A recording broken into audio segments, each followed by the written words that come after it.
Bismillahirrahmanirrahim.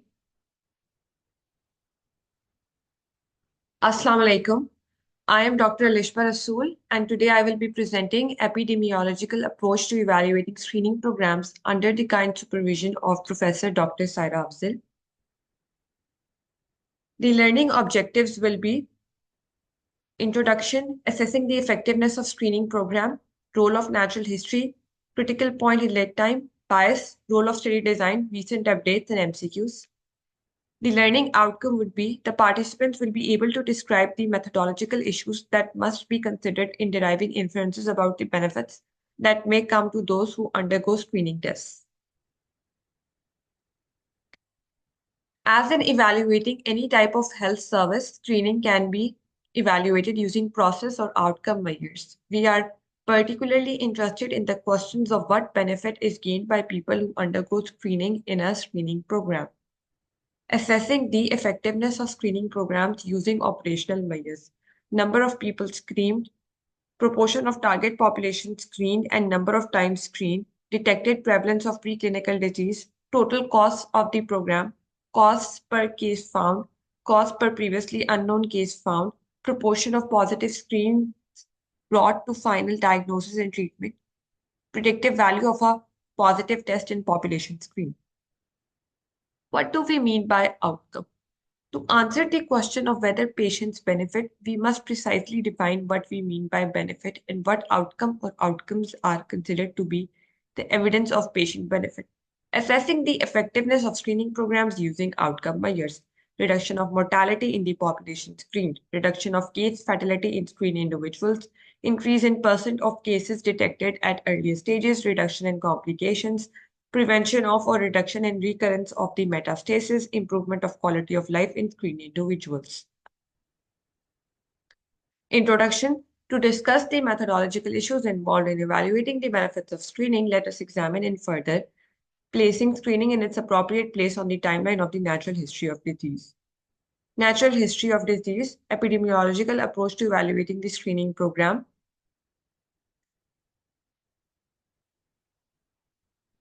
Natural history of a disease with preclinical and clinical phases, as you can see in the figure. It clearly shows the natural history. The period from the time when signs and symptoms develop to an ultimate outcome, such as possible cure, control of the disease, or death, is referred to as the clinical phase of the disease, natural history of the disease with points for primary, secondary, and tertiary prevention. Natural history of a disease with specific primary, secondary, and tertiary prevention measures.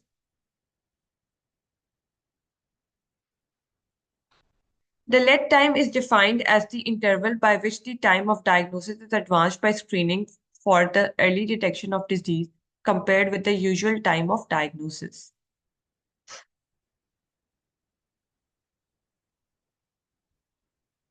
Critical point. Another important concept in screening is if there is a critical point in the natural history of a disease.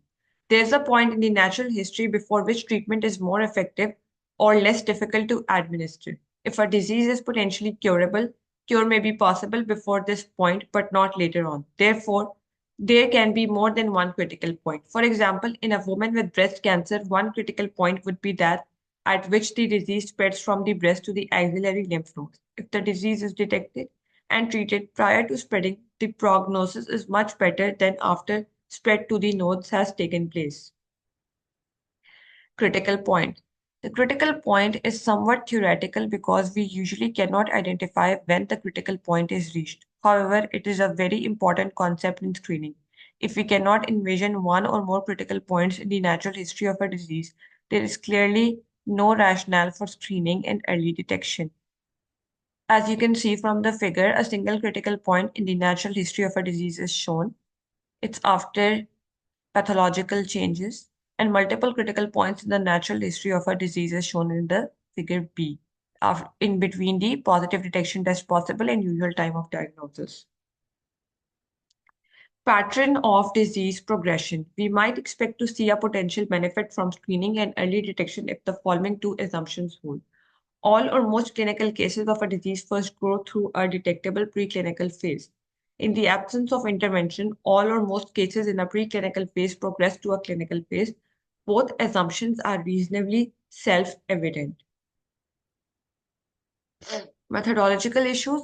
The question is therefore, can we examine a group of people who have been screened and compare their mortality to a group of people who have not been screened? That is, use a cohort designed to evaluate the effectiveness of screening. Selection biases, referral bias, volunteer bias. Whether there was a selection bias in terms of who was screened and who was not, the problem is that we do not know in which direction the selection bias might operate and how it might affect the study results. The problem of selection bias that most significantly affects our interpretation of findings is best addressed by carrying out the comparison with a randomized experimental study in which care is taken that the two groups have comparable initial prognostic profiles.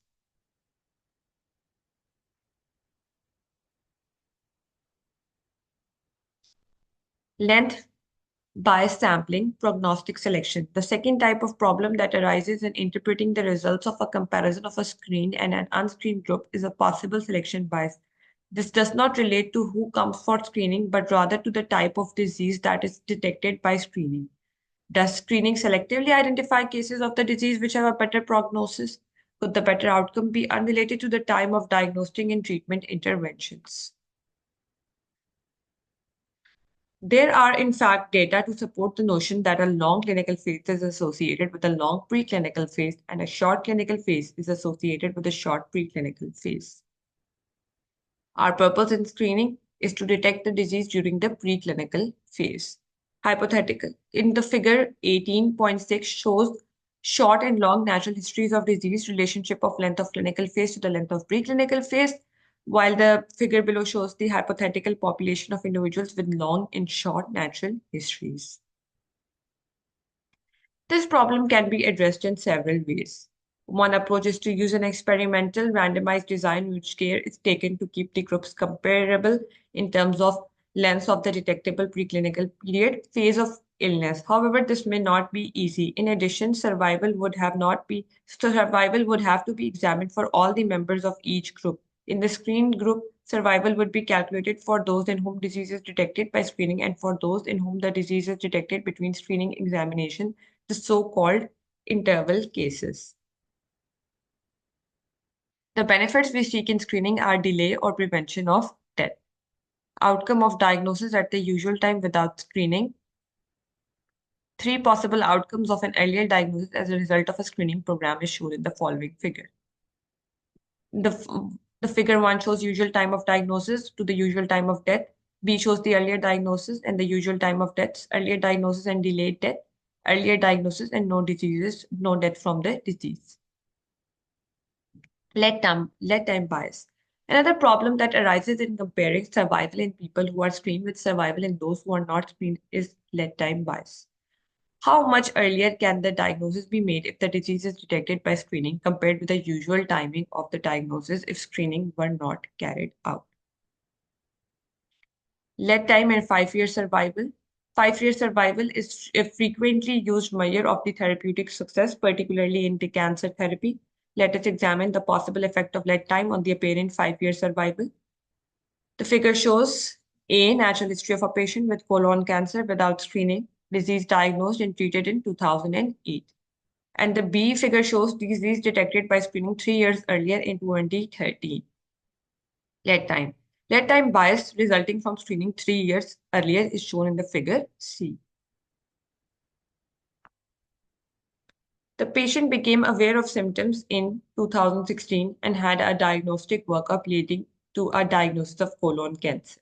Surgery was performed in 2016, but the patient died of colon cancer in 2018. This patient has survived for 2 years and clearly is not a 5-year survivor.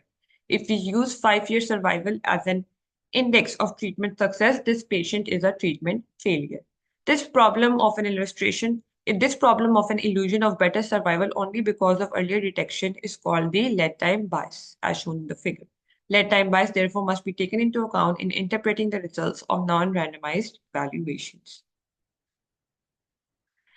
Lead time bias, 1 to 5-year survival where diagnosis is made without screening. The figure B shows the lead time bias. Shift of 5-year period by screening and early detection lead time. And the figure C shows the lead time bias 3 bias and survival calculation resulting from the early detection. Overdiagnosis bias. Another potential bias is that of overdiagnosis. At times, people who initiate a screening program have almost limitless enthusiasm for the program. Even cytopathologists reading pap smears for cervical cancer may become so enthusiastic that they may tend to overread the smears, in other words, to make false positive readings. Misclassification bias. In effect, this is a misclassification bias, as discussed in the previous chapter. In this example, 3,000 people without lung cancer have been misclassified by the screening test as having lung cancer. Consequently, it is essential that in such studies of survival, the diagnostic process be rigorously standardized to minimize the potential problem of overdiagnosis. Hiring an employer of record not only helps you strengthen your workforce and streamline your payroll processes, but it can ensure that you avoid misclassification penalties and prevent litigation in the long run.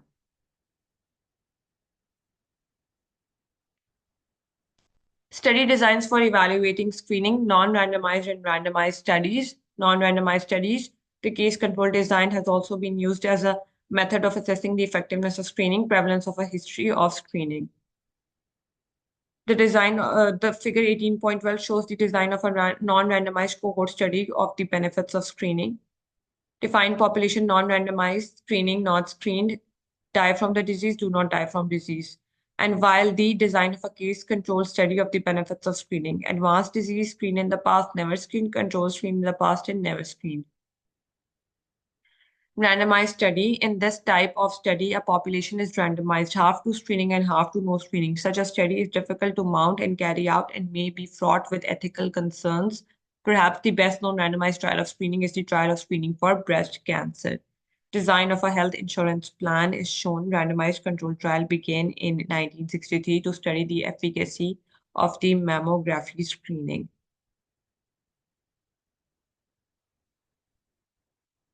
Cost benefit analysis of screening. Some people respond to cost benefit issues by concentrating only on cost, asking if the test is inexpensive and why not to perform it. The balance of cost effectiveness includes not only financial cost, but also non-financial cost to the patient, including anxiety, emotional distress, and inconvenience. Is the test itself invasive? Thus, the cost of a test is not only the cost of the test procedure, but also the cost of the entire follow-up process that is set in motion by a positive result, even if it turns out to be a false positive result. Interpreting study results that show no benefit of screening. We have stressed the interpretation of results that show a difference between screened and unscreened groups. However, if we are unable to demonstrate a benefit from the early detection of disease, any of the following interpretations may be possible. The apparent lack of benefit may be inherent in the natural history of disease, that, for example, the disease has no detectable preclinical phase or an extremely short detectable preclinical phase. The therapeutic intervention currently available may not be any more effective when it is provided earlier than when it is provided at the time of the usual diagnosis. Now it's time for our recent advances. Safety and cost effectiveness of individualized screening for diabetic retinopathy, the ISDR open label equivalence RCT. RCT minimum 2-year follow-up in individual with diabetes aged 12 years or older registered with a single English screening program. Cost effectiveness was evaluated within 2-year time horizon from National Health Service and social perspective. Our evidence is over a 2-year time horizon. So for implementation, the long time frame of the disease should be addressed by continuous monitoring of attendance retinopathy rates and grading quality. It is also applicable to other settings where clinical data are available, such as in the healthcare delivery organizations and polyclinic. Evaluation of screening effectiveness of hepatitis B surface antigen and anti-HCV rapid test kits in Pakistan. This single center cross-sectional study was conducted at the Department of Pathology and Blood Transfusion Services, Shaheed Zulfikar Ali Bhutto Medical University. Rapid testing ICD devices for both the HPV and HCV available in Pakistan were found to have a variable degree of sensitivity and specificity when compared with PCR and CLIA. Comparatively expensive but quality methods are more reliable as compared to rapid devices. Evaluation of the diagnostic accuracy of computer-aided detection of TB on chest radiography among the private sector patients in Pakistan. The aim of the study was to evaluate the diagnostic accuracy of CAT4TB as a screening tool implemented in the private sector in Karachi, Pakistan. The study analyzed the retrospective data from the CAT4TB and expert MTP testing carried out at two private TB treatment and diagnostic centers in Karachi. Sensitivity, specificity, and potential experts saved. A follow-up study comparing different versions of the CAT4TB is also recommended. Screening algorithms need to be tailored to local context, taking into account the priorities for the increased case detection and resources required for testing additional individuals with presumptive TB. Now it's time for our MCQ session. A decision of making a screening program for lung cancer is best made based on which of the following? A, the widespread availability of the technologically advanced imaging equipment. B, the availability of data from randomized control trials showing the benefit of screening tests in reducing lung cancer mortality. C, the free services of lifetime smoking celebrity to promote the program. D, strong political support from the foreign agency. And E, community participation.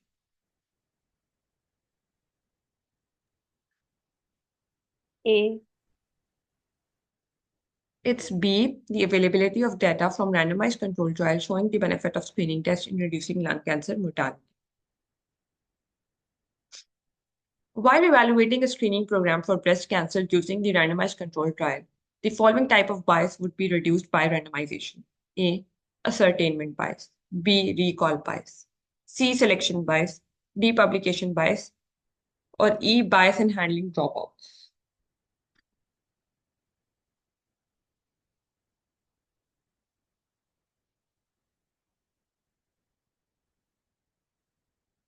Does anyone like to answer this? C. Selection bias. Yes, it's the right answer. A group of students, ABC, are studying research where they are given a task to evaluate a screening project of cervical cancer using natural history of the disease and clinical stages. Select the stage by which the presence of factor favors the occurrence of disease. A, stage of susceptibility. B, stage of pre-symptomatic disease. C, stage of clinical disease. D, stage of disability. And E, stage of subclinical disease.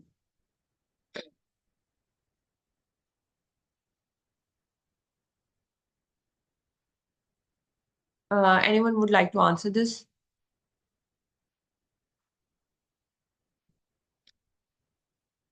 It's A, stage of susceptibility.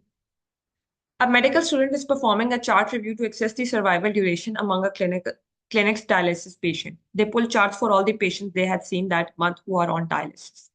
The survival duration would seem much higher in that student sample of the patient than the literature suggests due to A, ascertainment bias, B, recall bias, C, selection bias, D, length time bias, E, bias in handling dropouts. Anyone? Does anyone like to answer? B. It's D, length time bias. Case control studies and cohort studies are frequently used to evaluate the screening program, but the main limitation is that the study group may not be comparable because of confounders and lead time bias, B, randomization, C, blinding and increased external variability, effect modification and recall bias, or is it E, matching?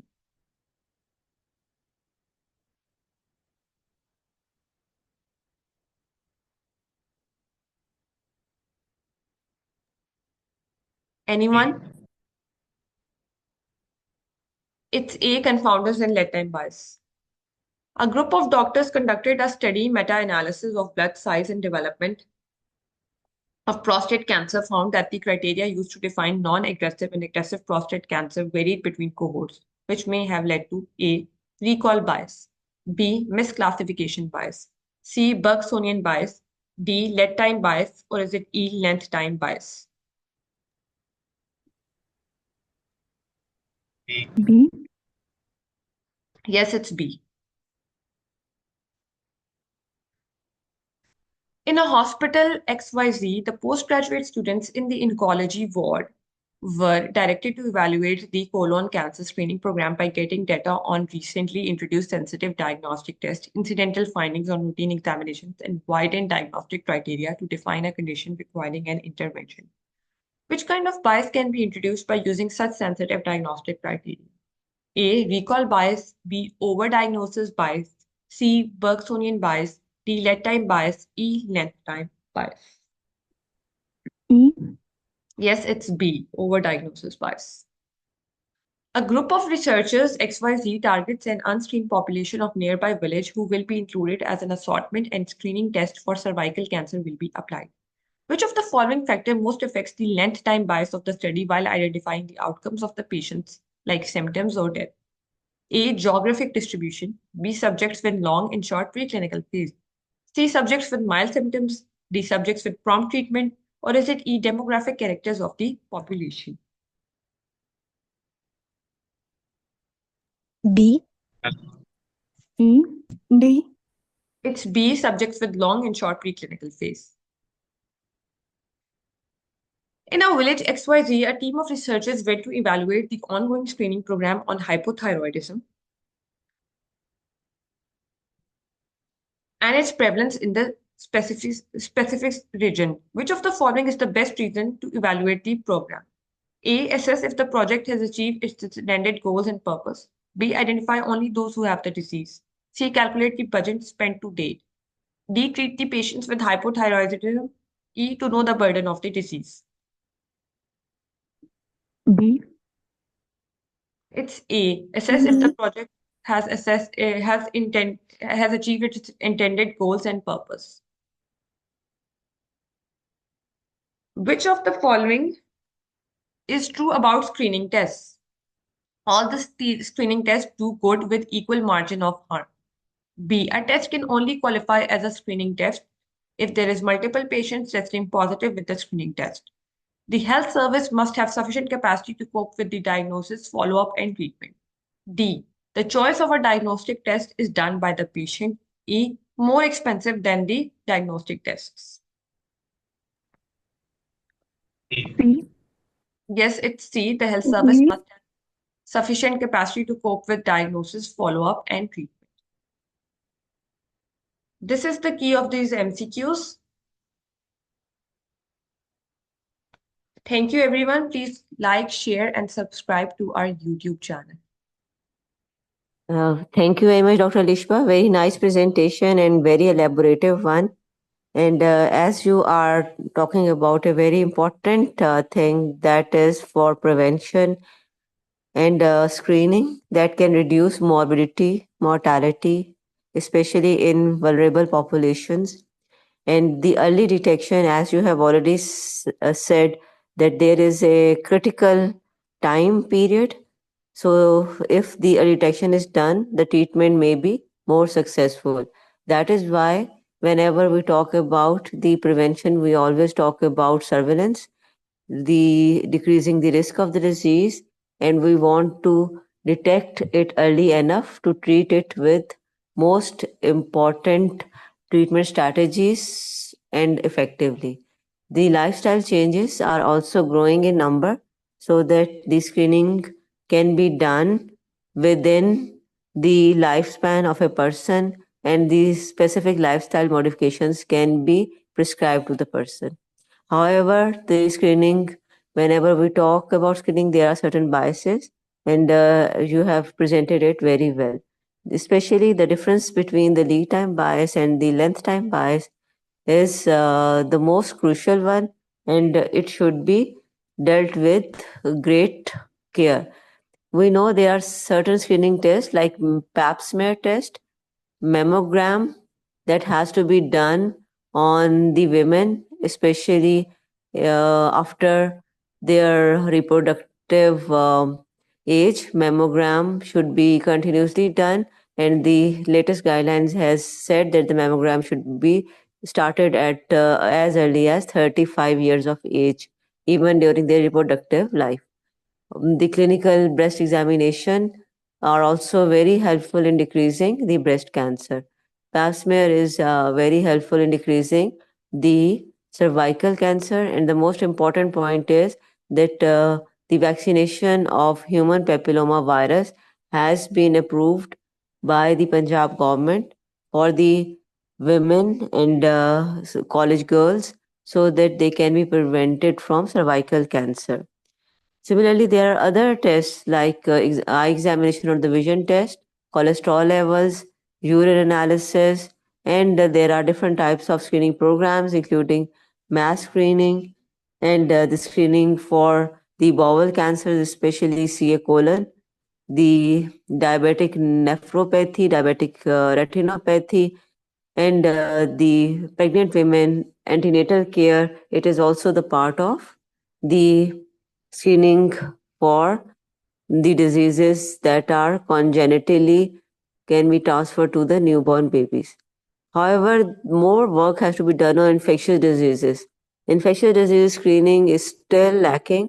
During COVID 19, we have seen that a large number of the population, that is called mass screening, has been put on screening for traveling as well as for decreasing the spread of the disease, and it was highly successful. However, still there are many infectious diseases like tuberculosis and hepatitis, so more screening tests should be there. So the mass screening, high risk or selective or targeted screening, multi-phasic screening, multi-purpose screening, opportunistic and case finding screening all can help in decreasing the burden of tuberculosis. Pakistan was at number 7 in tuberculosis, but in the latest figures, it has raised to number 5 in all the countries of the world as far as the prevalence of tuberculosis is concerned. So, this is something that we should promote, that is the screening for infectious diseases. So, this is my input in these presentations. Very well done, Dr. Alishba. In recent advances, please do add the mm, need and the desire to do the screening for infectious diseases in Pakistan. Thank you very much. Now we will go towards the second presentation. Thank you so much, madam. Allah Hafiz. Allah Kindly all, Hafiz. kindly all join Dr. Ismail's link.